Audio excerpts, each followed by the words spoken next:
got a special treat for you this year at the Muscle Car and Corvette Nationals. The starting third baseman for the Chicago Cubs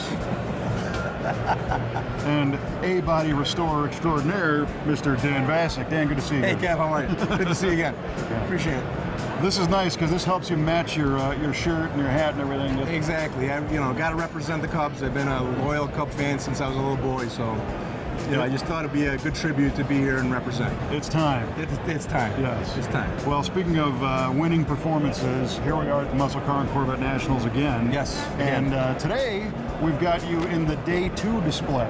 Yes. Tell me, what does the Day 2 concept mean?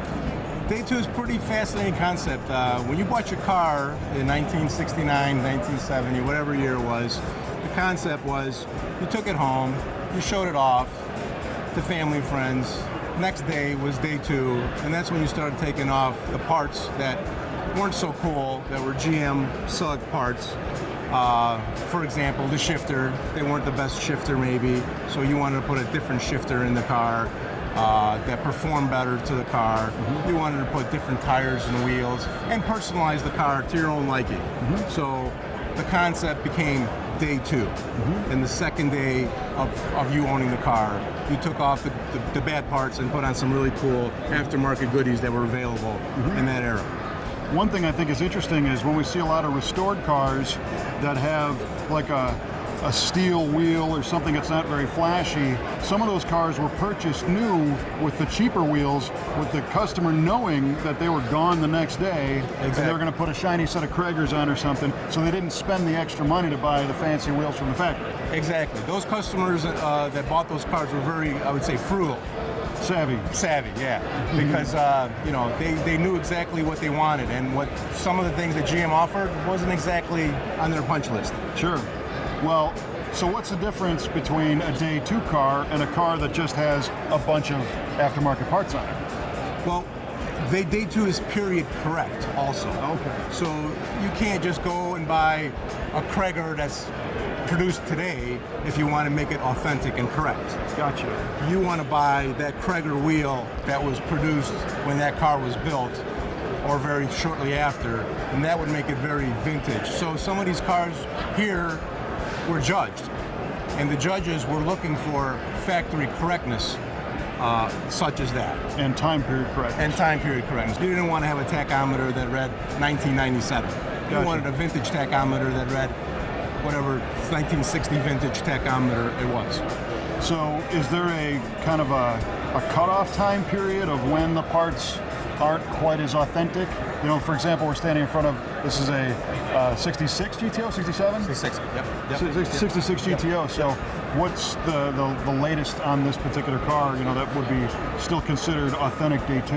Yeah, I would say maybe like a 4-year period, something like that is what I would say. And that's just my opinion. But you want it close. Anything after 5 years is like, it's cool, but I like to have a little closer date.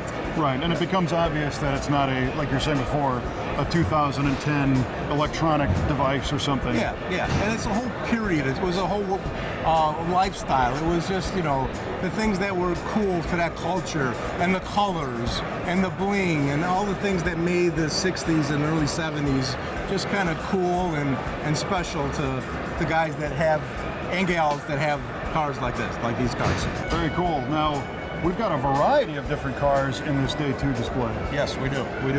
We've assembled 23 cars that took over a year to assemble.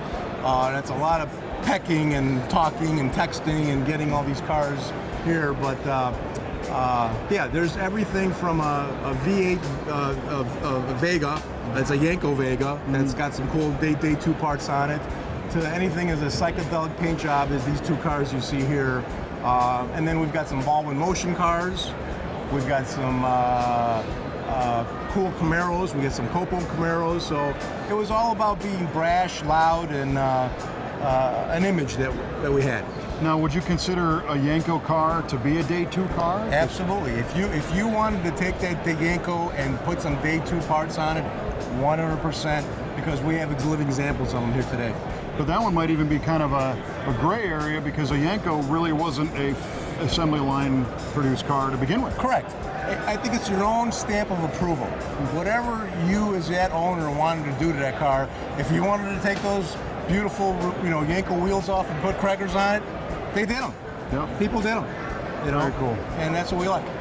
Well, listen, man, we appreciate you taking the time to assemble this thing and show it off. And it's another a slightly different angle that keeps the muscle car and Corvette Nationals fresh, but still with that nod to authentic and correct. Absolutely. Thanks for having me, Kevin. Yep, right on.